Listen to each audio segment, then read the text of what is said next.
Hi friends, please subscribe to Amravati Media and press the bell icon for more latest updates.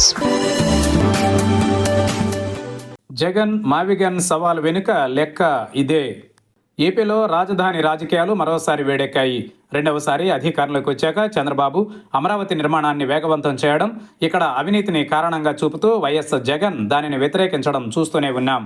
అయితే ఇదే క్రమంలో జగన్ తెరపైకి తెచ్చిన మరో ప్రత్యామ్నాయం మావిగన్.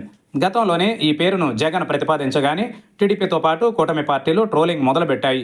అయితే తాజాగా జగన్ మరోసారి వచ్చే ఎన్నికలలో మావిగన్ వర్సెస్ అమరావతి సమీకరణంతోనే ముందుకెళ్తామని చేసిన ప్రకటన కూటమి తప్పనిసరిగా సీరియస్గా తీసుకోవాల్సిన పరిస్థితుల్ని కల్పిస్తోంది. దీని వెనుక ఆసక్తికర కారణాలు ఉన్నట్లు తెలుస్తోంది. ఆంధ్ర మేధావుల ఫోరం అధ్యక్షుడు చలసాని శ్రీనివాస్ ఫేస్బుక్లో ఓ పోస్ట్ పెట్టారు. ఇందులో ఆయన జగన్ మావిగన్ వర్సెస్ అమరావతి అంటూ విసిరిన సవాల్ వెనుక కీలక కారణం ఉందని తెలిపారు.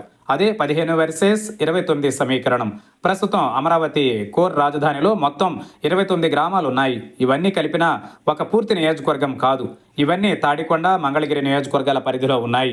భవిష్యత్తులో నియోజకవర్గాల పునర్విభజన జరిగితే అప్పుడు అమరావతి ప్రత్యేక నియోజకవర్గంగా మారుతుంది. అలాగే జగన్ ప్రతిపాదిస్తున్న మావిగన్ పరిధి అంటే మచిలీపట్నం, విజయవాడ, గుంటూరు ఎంపీ సీట్ల పరిధిలో దాదాపు 15 నియోజకవర్గాలున్నాయి.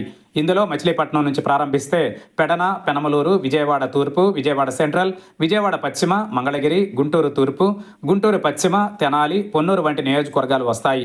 ఇవన్నీ కలిపితే 15 అసెంబ్లీ సీట్ల వరకు ఉన్నాయి.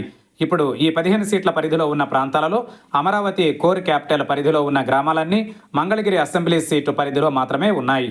కాబట్టి చంద్రబాబు అమరావతి రాజధానిగా చెబుతున్న 29 గ్రామాలకు ఈ 15 మావిగన్ నియోజకవర్గాలకు మధ్య యుద్ధంగా వచ్చే ఎన్నికల్ని మార్చేందుకు జగన్ ప్రయత్నిస్తున్నట్లు చలసాని శ్రీనివాస్ విశ్లేషిస్తున్నారు.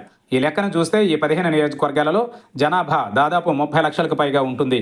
కానీ రాజధాని గ్రామాలలో చూస్తే 1,00,000 మంది కూడా లేరు. దీనిని బట్టి తన మావిగన్ ప్రతిపాదనకు ఎక్కువ నియోజకవర్గాలలో మద్దతు లభిస్తుందని జగన్ భావిస్తున్నట్లు తెలుస్తోంది.